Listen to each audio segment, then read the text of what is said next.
There's no worm on it yet. Okay? Pick a worm, any worm.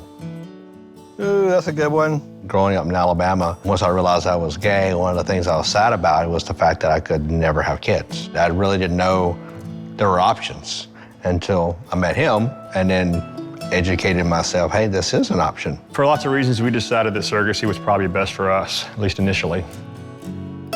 We could have done surrogacy here in Texas, but only one of us could have been on the birth certificate. So we decided to do it in California.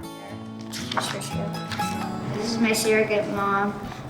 And with Dr. Claire, her name is Melinda. See, this is right before, a little bit before she had me, and this is when she had me. This is when my sister first met me. Tekla's like me. She makes very good grades in school.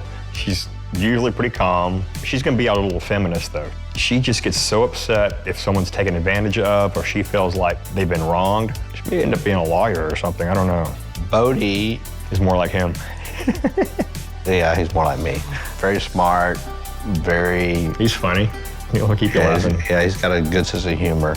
Colton, he's got his own personality. He still follows Big Brother around and wants to do anything Big Brother does. And I think that's more of his desire to fit into the family. But we're trying to encourage him to find things he likes, things he wants. Him still being 6, you know, he'll eventually get there. This is my brother's.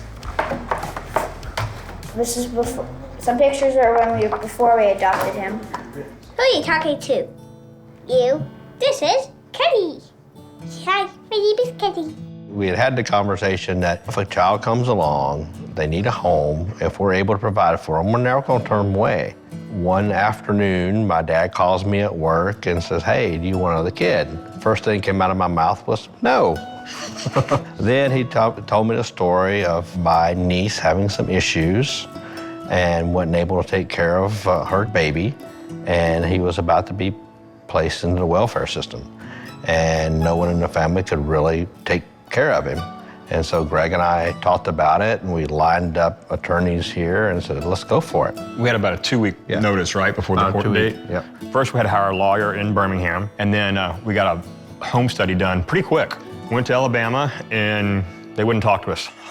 Yeah. The judge wouldn't even talk to us. Despite everything we sent them, the home study, even though we were married, license, and then the Obenfeld decision came in June, and our lawyer sent more letters to them saying, this is a married couple now recognized by the United States.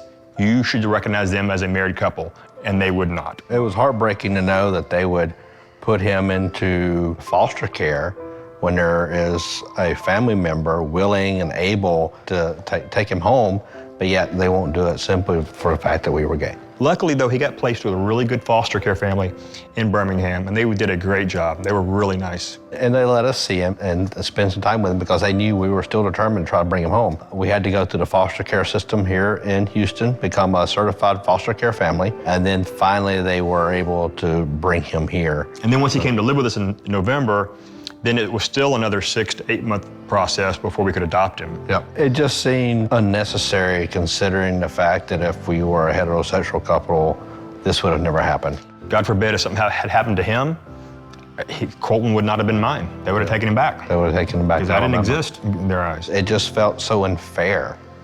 To think that he might be bounced around again as something must have happened to me was just like unbelievable. Here we are, we've gone through this, we're an established family, but yet you refuse to recognize it.